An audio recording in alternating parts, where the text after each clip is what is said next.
Hello and welcome back to my channel. If you're new here, welcome to my channel. So for those of you who are new, my name is Christiane, otherwise known here as IHeartAirbrush, and today we are diving into pink monochromatic. Okay, we're getting into pink monochromatic.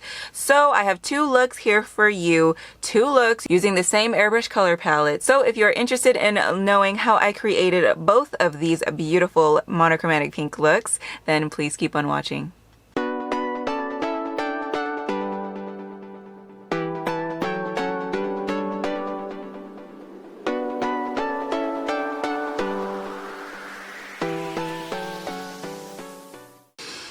Hello. All right, so let's go ahead and get in. So the first thing I'm going to do is prime the lids. Just a little bit of primer potion. So now let's get into the look. So we're doing monochromatic pinks. I feel like diving into the pinks today. Now I did decide to go ahead and do a splitsies kind of thing. I want to go ahead and give you a more edgy looking pink vibe for those of you who are a little bit more adventurous with your makeup. And then I'm going to go ahead and give you a little bit softer, more subtle monochromatic pink look that's a little bit more wearable for those of you who like a little bit more natural, subtle makeup.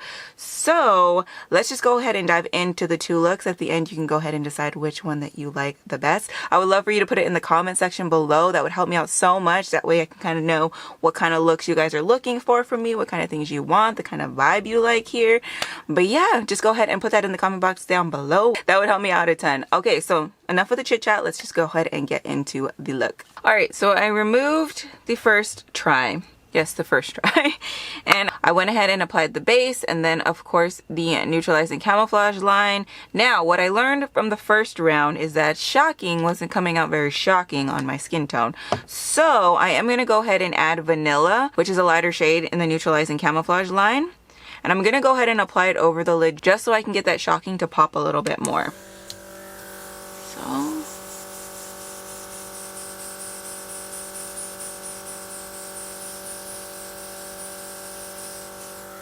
okay, and then I'm gonna go ahead and apply it to the other one too because I'm using lighter colors in the center of the lid. So we'll just put, there we go, a little bit in the center. It was a blessing in disguise, that first look coming out the way it did, because now I can adjust and correct and I'll be more happier with the end result. So let's just go ahead and get back in with the look. So I'm just gonna go ahead and start off by applying Sassy Pink to the transition crease area. Just nice and light. A lot more controlled than the first round. And then I'm going to go ahead and define and just kind of outline the placement of where I want the shadows to lay. Then I'm going to go in with shocking and I'm going to apply that all over the lid, building it nice and slow. You definitely want to build some of the opalescent shades nice and slow because if you try to build them too fast, it can be really wet and then it'll cause creasing and a bunch of problems down the line with longevity of the look. So you want to make sure to build nice and slow. It's worth it, trust me. Okay, now I'm going to go ahead and apply some to the lower lash line, just using the shadow shield to protect the under eye area for minimal cleanup afterwards. Okay, then I'm going to go ahead and take Mauve and I'm going to apply it to the outer corner of the lower lash line and blend it up toward the outer corner, outer V. I want to create that nice defined edge. So once I have the edge set down, I'm going to go ahead and start blending in toward the outer corner of the lid like so. Now I'm going to create almost like a C shape. So going from the lash line up toward the outer corner of the transition crease area. Okay, and then I'm going to rinse out that mauve and go back in with Sassy Pink just on this outer part here because we lost a little bit of the haze. I put it a little too low. It's my bad. Okay, so I'm going to take Sassy Pink and just apply it back into the transition crease area a little bit higher than the first time I placed it. Okay, now we're going to apply eyeliner just so that we can go ahead and see how it's looking. I feel like eyeliner always pulls a look together. So here I'm just taking Jet Black and the Cat Eye stencil and filling in my liner like I usually do. It's pretty redundant, so I'm just going to speed through this process. Here we go. Yeah, I think I'm happy with that length. It just seems unfinished. I'm going to leave it like this, but I might change it. Just to forewarn you. It looks really good on the charts that I made, But on the skin, like I said before in other videos, it can look real different real fast. So I'm gonna leave it like this, but I may change it. So let's go ahead and move on to the other eye. Now for the softer monochromatic pink look, I'm starting by taking Salmon to the transition crease area. Salmon makes a beautiful transition shade, but also a really beautiful blush shade. So then I'm going to go ahead and apply it to the lower lash line as well.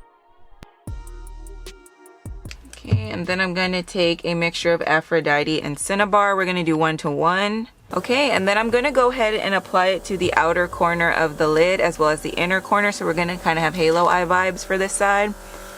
So let's just go ahead and get this. These two shades mixed together make the most beautiful pop of color. I absolutely love it. If you are not mixing shades, I definitely recommend to go ahead and mix shades. We know from my mixology that I love mixing shades, so I want to inspire you to do the same. So I'm just taking this shade, C-shape motion, up toward the transition crease area and then doing the same on the inner corner. Yeah, I like that.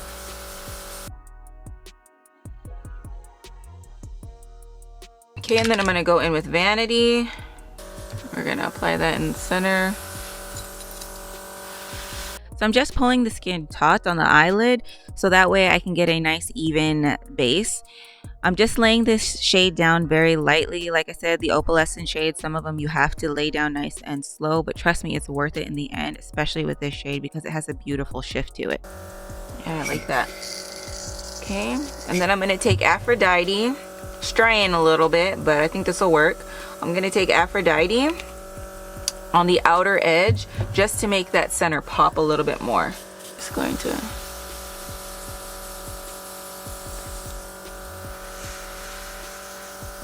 oh yeah, she's right, okay, and then I'm gonna put a little bit of Aphrodite on the lower lash line. Okay, and then I'm going to go in with Cashmere. I'm going to go ahead and highlight the tear ducts. I'm going to use Cashmere for both looks. Oh, my eyes are watering. I'm losing pigment. Oh, dried up. Went from panicked to get it together real quick. Crisis averted. All right, back to the tear duct. So Cashmere is one of those opalescent shades that are super shimmery, so you want to make sure to maintain control and stay light on your lever and build it up. Okay, then we're going to do liner.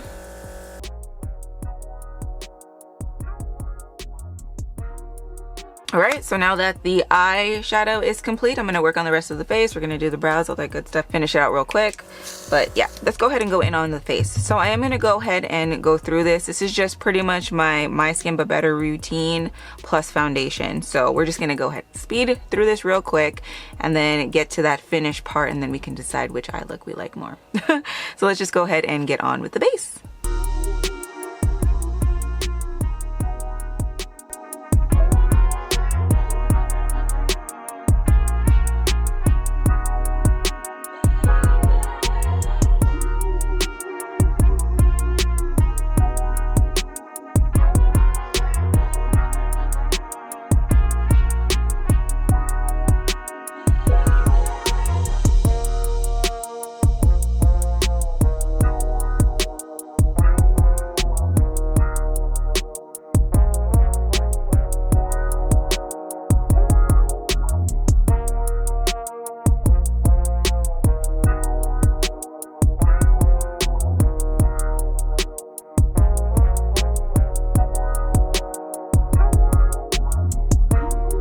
Alright, now that the base is complete, let's go in on the mascara. So here I'm just taking mascara. This is basic, what I always use. I need to switch it up though, but when I run out of this one, I will. And then once the mascara is on, we're going to pop on some falsies. Yes, because this look deserves it. Alright, so I finished up the look with a gloss off camera, and for the lips I used Rimmel London's Lasting Finish Pencil in the shade 50 Tiramisu. And then I use Dose of Colors Gloss in the shade Almond Butter. So that's what I have on my lips right now. And yeah, so this is the completed full face with the 2 variations of monochromatic pink looks. Absolutely love them both. Honestly, I ended up not changing anything on this one. I feel like it's perfect the way it is. It's just a classic example of not judging a look until after you have everything put together, because in the end, it all fell together and it's all super, super beautiful. So you be the judge. Tell me, what look do you think is more of your style? What are the kind of looks that you want to go ahead and see more of here on the channel? Do you want to see more edgy, or do you want to see more like soft natural? Personally, I'm very much so in my everyday life a soft natural kind of gal, but I am interested in hearing your thoughts in the comment section below. So definitely go ahead and pick out a look and tell me which one is your favorite down in the comments.